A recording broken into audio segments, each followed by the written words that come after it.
नमस्कार, स्वागत है आपका मेरे चैनल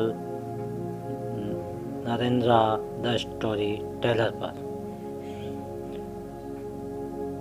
आज मैं आपके लिए लेकर आया हूँ वीर चंद्र सिंह गढ़वाली पुस्तक, जिसके लेखक राहुल सांकृत्यायन हैं, का तीसरा अध्याय फौज। 20वीं शताब्दी के 1 दर्जन वर्षों के बीतने के बाद प्रथम महायुद्ध की छाया पड़ने लगी। गढ़वाली लोग अपनी वीरता के लिए गोरखों जैसी ही ख्याति रखते थे। अंग्रेज उनमें से अधिक को अपने फौज में खींचना चाहते थे। तरुणों के हृदय को आकृष्ट करने के लिए इसी समय चौकुटिया, घनाई आदि स्थानों में पलटनों का प्रदर्शन किया गया, जिनको देखकर कितने ही तरुणों के मन में फौज में भर्ती होने की आकांक्षा पैदा हो सकती थी।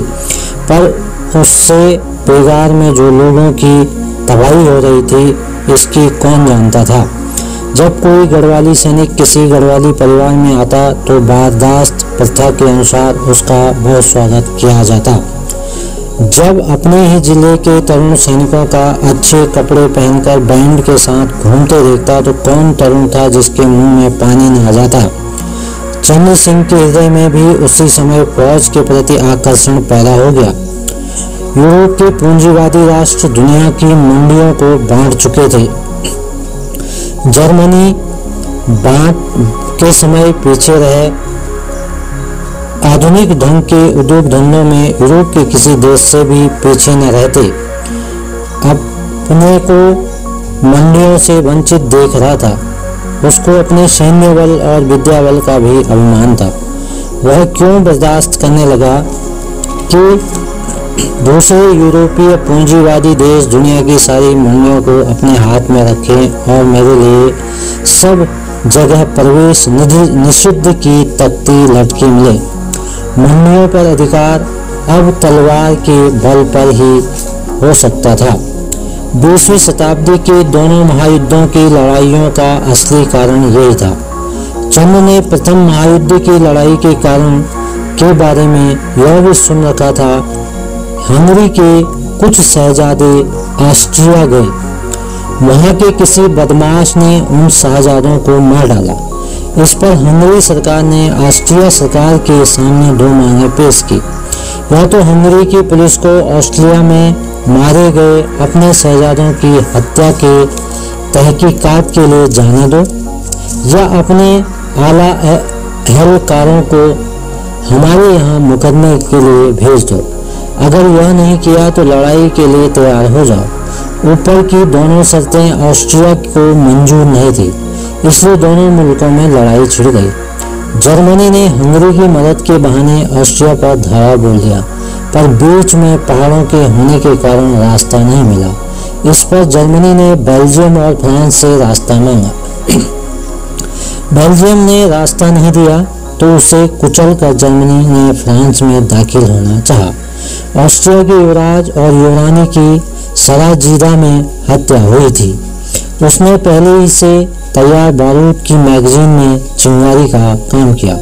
फिर सराजीव वालों पर ऑस्ट्रिया के चढ़ दौड़ने को उसका सहायक रूप चुपचाप देख नहीं सकता था। ऑस्ट्रिया अकेले रूस का मुकाबला नहीं कर सकता था। उसकी पीठ पर जर्मनी हुआ और पहले से ताना बाना तैयार था, इसलिए रूस के साथ फ्रांस और इंग्लैंड भी शामिल हो गए। इस प्रकार इस युद्ध ने विश्व युद्ध का रूप धारण किया। इन्हीं बातों को ऊपर के शब्दों में कहा गया है। जर्मनी बड़ी तेजी के साथ बढ़ा। उसके पास अपार जनबल था। इसी के कारण अपार सेना भी थी। इंग्लैंड के सैनिक जब भी अपने मित्रों की तरह बड़ी तेजी से कट रहे थे, हिंदुस्तानी सेनाएं मैदान में भेजी जाने लगी और उन्हें बढ़ाने के लिए बड़े जोर शोर से रंगरूट भर्ती किए जाने लगे। चंद्र सिंह के गांव के भी 2-3 आदमी सेना में थे। आने पर वह टेढ़ी टोपी लगाकर छल छबीले बन गांव में घूमते। चंद्र सिंह उन्हें ईर्ष्या से देखने लगा। सिपाहियों ने कहा, चलो तुम भी पलटन में भर्ती हो जाओ। यहाँ क्या इस कीचड़ में फंसे हो? वहाँ अच्छा खाने को अच्छा पहनने को और देश विदेश की मुफ्त सैर करने को मिलेगी। चंद्र सिंह को सैर करने का चस्का लग चुका था। वह पहाड़ के भीतर ही कुछ ऐसी चीजों को देख चुका था जो उससे अपने यहाँ नहीं मिलते थे। देश विदेश तो और भी एक आकर्षक होंगे। 1 सितंबर 1914 की सुबह का समय था। मस्तू सिंह हवलदार पीछे सूबेदार रंगरूटों को नापने के वास्ते हाथ में लंबी लाठी लिए रौनसेरा में आया। चंद्र सिंह का घर गांव में पहले ही पड़ता था। हवलदार जी दरवाजे पर आए। माता पिता सत्कार में जुट गए। जलपान कराया गया। फिर भोजन के बारे में पूछा गया। हवलदार ने चावल स्वयं पकाकर खाने की बात कही। बाप ने हुक्म दिया, चंद्र सिंह तुम हवलदार के लिए चौका बर्तन तैयार करो, खाने की चीजें रख दो। चंद्र सिंह ने चूल्हा चौका ठीक कर दिया। चौके में दाल चावल रख दिए। बर्तन पानी का जुगाड़ कर दिया। हवलदार जी अपनी रसोई बनाने लगे और चंद्र सिंह वहां हाथ बांधे उनकी सेवा के लिए बैठ गए। चंद्र सिंह ने सोचा शायद हवलदार जी मुझे भी भर्ती कर लें। उसने बड़ी नम्रता से पूछा, हवलदार जी क्या आप सिपाहियों की भर्ती करते हैं? हाँ, हम इसलिए यह लाठी लेकर घूम रहे हैं। क्या मुझे भी भर्ती कर लेंगे? भर्ती तो कर सकता हूँ, लेकिन क्या तुम्हारे पिता मेरे साथ तुम्हें जाने के लिए राजी होंगे? चंद्र सिंह की बाहें खिल गई और उसने बड़े उत्साह के साथ कहा, हवलदार जी आप माँ बाप की बातें छोड़ दीजिए, सिर्फ यह बतलाइए कि मुझे भर्ती कर लेंगे ना? मैं किसी तरह से आपके पास आ जाऊंगा। हाँ, भर्ती करने का जिम्मा मैं लेता हूँ। तुम मेरे पास पहुँच भर जाओ। आप मुझे अपना रास्ता भर बतला दें और यह कि मैं कहाँ आपसे मिलूं। मैं वहाँ से 2.5 जोली पट्टी होते पौड़ी जाऊंगा। फिर पौड़ी से सीधे कालम डांडा यानी कि लैंसडाउन स्थान पर रहूंगा। चंद्र सिंह हवलदार से मिलने के लिए अधीर उठा। वह लैंसडाउन तक की प्रतीक्षा नहीं कर सकता था। उसने कहा, मैं 2.5 जोली में आकर आपसे मिलूंगा। हवलदार जी भोजन करके चले गए और चंद्र सिंह अपने भागने की तजवीज सीखने लगा। उसे अगले दिन अवसर नहीं मिला, लेकिन 3 सितंबर 1914 को बड़े तड़के वह घर से निकल पड़ा। उस दिन वह 2.5 जोली पट्टी नहीं पहुंच सका और चोपड़ा कोट के कनियार गांव में रात के लिए ठहर गया। अगले दिन चलकर शाम के वक्त 2.5 जोली पट्टी के नवगांव नामक गांव में हवलदार मस्तू सिंह से उसकी मुलाकात हुई। वहाँ 48 रंगरूट और भी भर्ती होकर हवलदार जी के साथ थे, जो सभी लोहड़ खंडसर और 2.5 जोली पट्टी के बासिंदे थे। चंद्र सिंह को बहुत प्रसन्नता हुई इतने रंगरूटों को देखकर और साथ ही यह जानकर कि हवलदार जी मुझे लेने के लिए तैयार हैं। उसको सबसे बड़ा डर था कि कहीं बाप पीछे पीछे न चला आए, लेकिन सौभाग्य से प्रकृति ने उसकी बड़ी सहायता की। 3 सितंबर की शाम को ही मूसलाधार वर्षा शुरू हुई, जो लगातार 5 दिनों तक रही। ऐसे समय में पहाड़ी नदी नालों को पार करना बिल्कुल असंभव है। पुल टूट गए थे, पहाड़ के ऊपर से चट्टानें गिर रही थी। जातली सिंह भला ऐसे समय बेटे की खोज में निकलने की कैसे हिम्मत कर सकते थे। जब वर्षा बंद हुई तब तक हवलदार जी अपने रंगरूटों को लिए पौड़ी के रास्ते 11 सितंबर के सवेरे लैंसडाउन छावनी पहुंच चुके थे। उसी दिन हवलदार ने रंगरूटों को 239 गढ़वाली पलटन के दफ्तर के सामने एक लाइन में साहब के सामने खड़ा कर दिया। उसने एक एक को देखा और कुछ को छोड़कर सभी को पास कर दिया। अगले दिन अस्पताल में रंगरूटों की डॉक्टरी हुई। इसमें भी सिर्फ 2 छांटे गए। उसी दिन कमांडिंग ऑफिसर के सामने पेश हुए और रंगरूटों को अलग अलग कंपनियों में बांट दिया गया। चंद्र सिंह को 239 गढ़वाली राइफल की 6ठी कंपनी के 12वें सेक्शन में रख दिया गया। उनके साथ उनके जीवन भर के परम मित्र ढाईजोली पट्टी के निवासी गुमान सिंह पवार को भी रखा गया। चंद्र सिंह का रेजिमेंटल नंबर 1900 था और गुमान सिंह का 1901।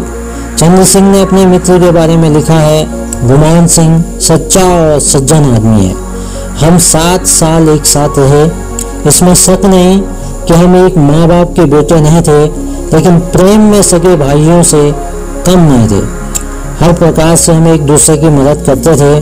मार्च 1920 में घर का कारोबार संभालने के लिए गुमान सिंह को रिजर्व में नाम लिखाकर घर चलाना पड़ा। लैंसडाउन छावनी गढ़वाल में एक ऊंची पहाड़ी रीढ़ कालो डांडों के ऊपर बसी है। यहाँ उस समय गोरखों की 2 और गढ़वालियों की 2 पलटनें रहा करती थी। 1815 ईस्वी में गोरखा अंग्रेज युद्ध की समाप्ति के बाद सतलज से काली तक का हिमालय का भूप्रदेश अंग्रेजों के हाथ में आया। युद्ध में गोरखों ने जिस बहादुरी से अंग्रेजों का मुकाबला किया, उसके कारण अंग्रेजों ने उनकी सैनिक उपयोगिता को समझ लिया। उसके बाद उन्होंने अल्मोड़ा जिले में प्रथम गोरखा राइफल पलटन को संगठित किया। वहीं पहली गोरखा बटालियन थी। पीछे तो एक समय 108 गोरखा बटालियन अंग्रेजी की सेना में थी। जब गोरखा राइफल संगठित हुई तो उसी में गढ़वालियों को भी भर्ती किया जाने लगा। गढ़वाली सैनिकों का महत्व अंग्रेज गोरखों से कम नहीं मानते थे। तब से प्राय 80 वर्ष तक गढ़वाली गोरखा पलटनों में ही भर्ती हुआ करते थे। पिछली शताब्दी के अंत में गढ़वालियों की अलग पलटन खड़ी की गई और 1897 ईस्वी में गढ़वालियों को गोरखा पलटनों से निकालकर अपनी पलटन में शामिल करके कालो डांडा यानी कि लैंसडाउन में रख दिया गया। पहली गढ़वाली पलटन का नाम था टेक 39 गढ़वाल राइफल। पीछे लैंसडाउन में 7 सक्रिय यानी कि एक्टिव और एक रंगरूटी बटालियन रहने लगी। 15 सितंबर 1914 को चंद्र सिंह को घर से भागे सिर्फ 12 दिन हुए थे। उसी दिन उनका घर का कपड़ा उतार दिया गया और पहनने के लिए जांघिया, खाकी कमीज और चमड़े का फीता लगी गोरखों की काली टोपी वर्दी मिली। उन्हें निम्न चीज भी दी गई, कंबल 3, दरी 1, बूट 2 जोड़ा, तस्मा 2 जोड़ा, कमीज 2, खाकी जांघिया 2। इन्हें फ्री क्लोथिंग यानी कि मुफ्त पोशाक कहते हैं। इनके अतिरिक्त एक चारपाई और एक संदूक भी मिली, जिनके दाम के दौर पर 15 रुपया तनख्वाह से काट लिया गया। वर्दी के अतिरिक्त एक काला कोट, 2 सफेद जांघिया, 2 सफेद कमीज और एक काली टोपी निजी पोशाक के तौर पर मिली, जिसका मूल्य 18 रुपया भी तनख्वाह से कटने वाला था। 16 तारीख की सुबह 10 रंगरूटों के साथ चंद्र सिंह को सिपाही फतेह सिंह के सुपुर्द किया गया। उसने नंगे पैर रंगरूटों से परेड करानी शुरू की। 1 महीने में परेड में रगड़ रगड़ कर उन्हें फालिन पाती से खड़ा होना, ड्रेस करना, नंबर बोलना, दाहिने बाएं घूमना, मार्च टाइम कराना यानी कि खड़े होकर निश्चित समय के अनुसार पैर चलाना आदि सिखा दिया गया। दूसरे महीने की शिक्षा में उन्हें बूट पट्टी पहनाकर राइफल की जगह डंडा पकड़कर कवायद कराई गई। 9 महीने तक उनकी शिक्षा हुई। अब वह राइफल का अच्छी तरह इस्तेमाल कर सकते थे, उसके पुर्जों को जानते थे और सफाई कर सकते थे। निशान लगाना, लक्ष्य की दूरी नापना, गोली चलाना आदि जान गए। स्काउट ड्रिल, राइफल की कवायद के साथ चांदमारी platoon relay company drill, battalion drill, विशेष अवसरों सेरेमोनियल की कवायद जान गए। इन्हीं 9 महीनों में उन्हें सैनिक इंजीनियरिंग तार लगाना, कैंप लगाना, झंडे की पहचान कराना, पहाड़ी और मैदानी लड़ाई, मशीन गन, बम और संगीन की शिक्षा, शारीरिक व्यायाम सिखलाए गए। उन्हें लेफ्टिनेंट, कप्तान, मेजर, लेफ्टिनेंट कर्नल, कर्नल, कई तरह के जनरल और फील्ड मार्शल तक के दर्जों और उनके कामों का ज्ञान प्राप्त किया। इसमें शक नहीं, 9 महीनों में जितनी बातें वहाँ सिखलाई गई उन सबको हर एक रंगरूट पूरी तौर से नहीं जानता, लेकिन चंद्र सिंह समझदार और तेज स्मृति वाले तरुण थे। उन्होंने हर एक बात को अच्छी तरह सीखा और रेस्ट कर लिया। शिक्षा समाप्त हो गई। रंगरूटी जीवन समाप्त करते हुए जब उन्हें पूरे सिपाही के तौर पर काम करना था, इसके लिए उन्हें शपथ की रस्म अदा करनी थी। लैंसडॉन के परेड मैदान में अंग्रेजों का यूनियन जैक था, जिसके सामने बटालियन की सारी कंपनियां चौकोर पंक्तियों स्क्वायर फॉर्मेशन में खड़ी थी। अफसर अपने अपने प्लाटून और कंपनियों के सामने क्रिच निकाल कर खड़े थे। कमांडिंग अफसर के आते ही पलटन अटेंशन यानी कि सावधान हो गई। द्वितीय कमांडिंग ऑफिसर मेजर ने अपने मुखिया कर्नल को रिपोर्ट दी। इतने रंगरूट तथा इतने दूसरे सैनिक वहाँ मौजूद हैं। फिर शाही सलाम, रॉयल सैल्यूट, प्रेजेंट आर्म हथियार की सलामी का हुक्म दिया गया। सभी सैनिकों ने सलामी दी। यूनियन जैक फहराया गया और बैंड वाले शाही सलाम यानी कि रॉयल सैल्यूट बजाने लगे। कर्नल ने अर्जुटेंट जमादार को रंगरूटों को कसम खिलाने के लिए हुक्म दिया। जमादार एक एक रंगरूट से निम्न शब्दों को दोहराने लगा। मैं रंगरूट बेटा का परमेश्वर भगवान को जान मान के धर्म के रास्ते से प्रतिज्ञा करता हूँ। मैं हमेशा अपने मालूफ मुजम्मल केशर हिंद और उनके जान जीनों यानी कि उत्तराधिकारियों का नमक हलाल नौकर बना रहूँगा और जहाँ जाने का हुक्म होगा वहाँ जाऊँगा, चाहे उसमें जान का भी डर हो। मेरे ऊपर जो ओहदेदार नॉन कमीशन ऑफिसर मुकर्रर किया गया है या होगा, उसके सारे हुक्मों को मानूंगा, चाहे उसमें जान का भी खतरा हो। इस शपथ के ले लेने पर यह हुक्म सुनाया गया, तुम लोग 4 साल तक पलटन से अपना नाम नहीं कटा सकते। अगर सरकार को जरूरत न हो तो 4 साल के बाद रिजर्व यानी कि संरक्षित में जा सकते हो। बटालियन के कमांडर ने हुक्म दिया, टोली को बैरक में ले जाओ। टोली के इंस्ट्रक्टर ने अपनी टोली को 4 पंक्तियों में मार्च कराते हुए लाइन यानी कि बैरक में ले जाकर डिसमिस कर छोड़ दिया। 2 हफ्ते और रंगरूटों को गारद चढ़ने का काम सिखाया गया और वह दूसरे सिपाहियों की तरह थे और उन्हीं की तरह उन्हें ड्यूटी पर जाना पड़ता था।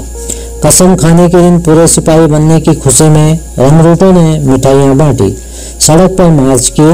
1914 ईस्वी में सिपाही को 11 रुपये मासिक तनख्वाह मिलती थी। अतिरिक्त राशन खुराक के लिए 4 रुपये दिए जाते थे, अर्थात उस समय सैनिकों को मुफ्त राशन नहीं मिलता था। 15 रुपये में उन्हें अपना सारा काम चलाना पड़ता था। आवश्यक कपड़े लत्ते खरीदना, खाने के अतिरिक्त चंदे और मिठाइयों में भी इसी में से पैसे देने पड़ते थे। 10 रुपये तो बनिए के पास राशन में जरूर ही चले जाते थे।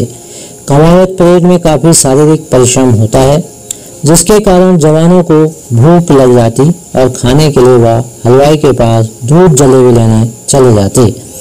इस प्रकार 15 रुपये में से उनके पास कुछ भी नहीं बचता था।